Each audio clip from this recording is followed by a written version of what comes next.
महात्मा बुद्ध की धरती रूप में कौशाम्बी जिला दुनिया भर में जाना जाता है।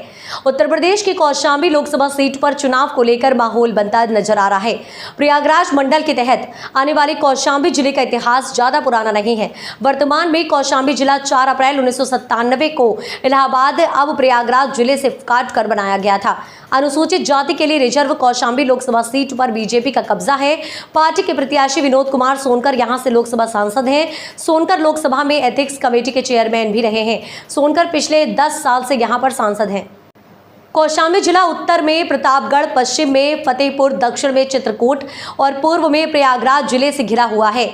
जबकि प्राचीन काल में कौशाम्बी शहर की अपनी अलग पहचान हुआ करती थी। जब यह छेदी वत्स जनपद की राजधानी थी, महाभारत और रामायण के दौर में भी इस शहर का जिक्र मिलता है। माना जाता है कि शहर की नींव रखने का श्रेय चेदी राजा उपारिका वसु के तीसरे पुत्र कुसुम्बा को मिलता है, तो दूसरे में कुसा के पुत्र कुसुम्बा को इस शहर का निर्माता बताया गया है। वहीं परमार्थ ज्योतिका का कहता है कि कौशाम्बी का नाम ऋषि कोसंबा के नाम पर पड़ा है।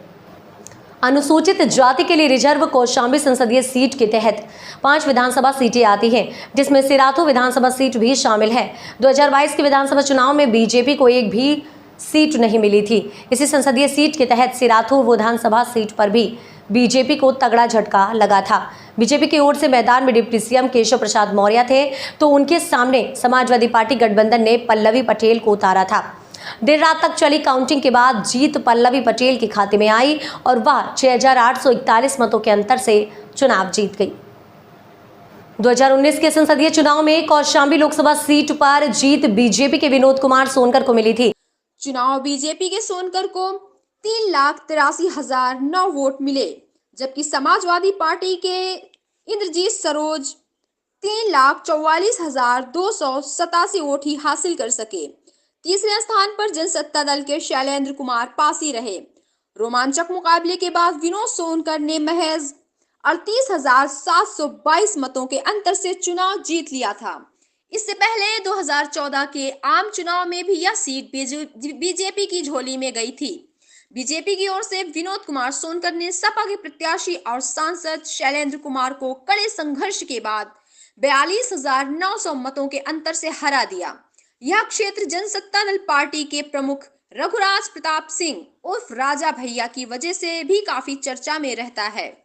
इस बार लोकसभा चुनाव 2024 में भाजपा से विनोद सोनकर को तीसरी बार प्रत्याशी बनाया गया है।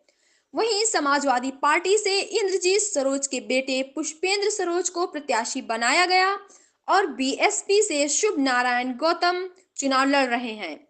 इस बार सपा और भाजपा के बीच कांटे की टक्कर देखने को मिलेगी। अब देखने वाली बात यह है कि कौशाम्बी ने तीसरी बार भी कमल खिलेगा या फिर युवा प्रत्याशी पुष्पेंद्र सरोज जीत का परचम लहराते हैं। प्रदेश भर की निगाहें कौशाम्बी की इस सीट पर टिकी हुई हैं। कौशाम्बी से मिराज शेख की खास रिपोर्ट।